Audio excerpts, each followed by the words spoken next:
Hi, I am your Sabbath School Doodle, and it's good to be back again. If it's your first time here, thanks for joining in. Today, we will be attempting to explore the topic death in a sinful world.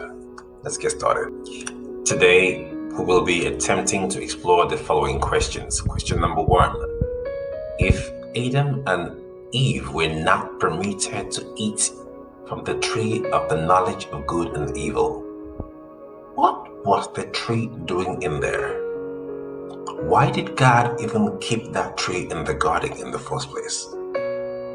Question number 2. What was it about this tree for which they were forbidden to eat of it?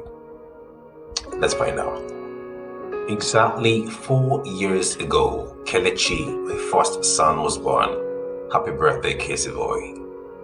I'll spare you some of the details of what transpired. However, before I brought mother and son back home, I remember in my excitement, I had redecorated the entire house, changed the furniture, baby room, all the preparations. But in particular, I got this beautiful center glass table in the living room. If I recall, it was the last piece of furniture I got.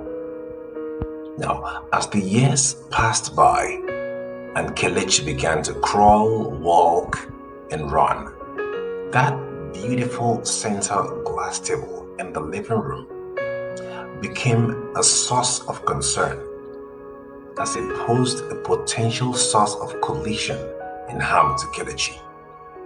As beautiful as it was, we had to remove it and put in storage for Casey's safety. Now, question is this.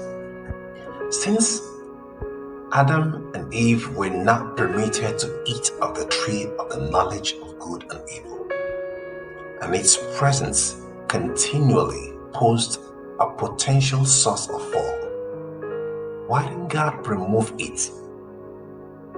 Why was it there in the first place? Could God have shielded them from the tree, or better still, removed the tree completely from the garden? Well, absolutely. So why did he not do that? Well, I don't know, but think about it. What is freedom without an opportunity to exercise it? There had to be an opportunity for them to show their preferred allegiance to God without compulsion by willingly choosing to obey God. That is an act of worship acceptable to God. What to remember: God will not always remove from our lives the things that pose a potential source of test. On the contrary, there are opportunities for us to reiterate our pledge of allegiance to God as we choose Him over our appetites daily. 2. Even in the perfect world, God still had rules. And today, we have commandments.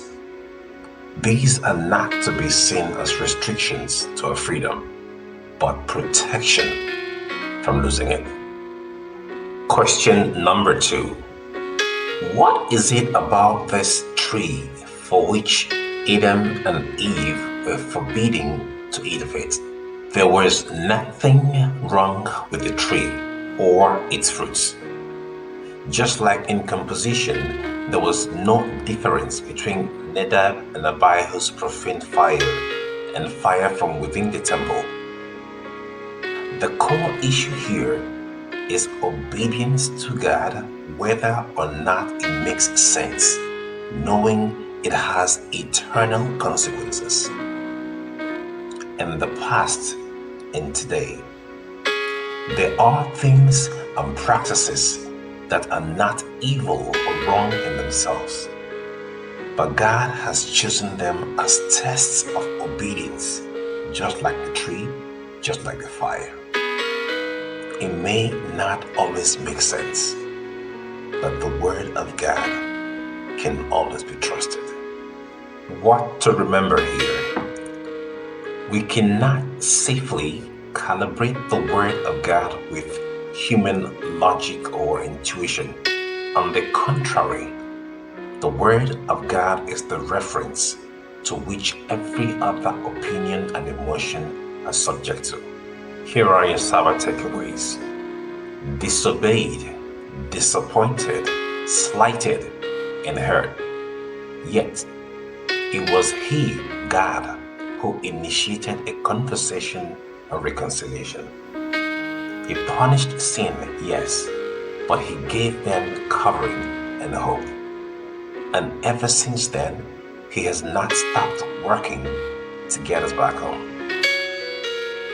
Point to note: God will not give up on you, even when you have messed up big time. Give me a chance. Next Sabbath, we will be exploring the topic understanding the human nature. I'll see you next Sabbath. Happy Sabbath.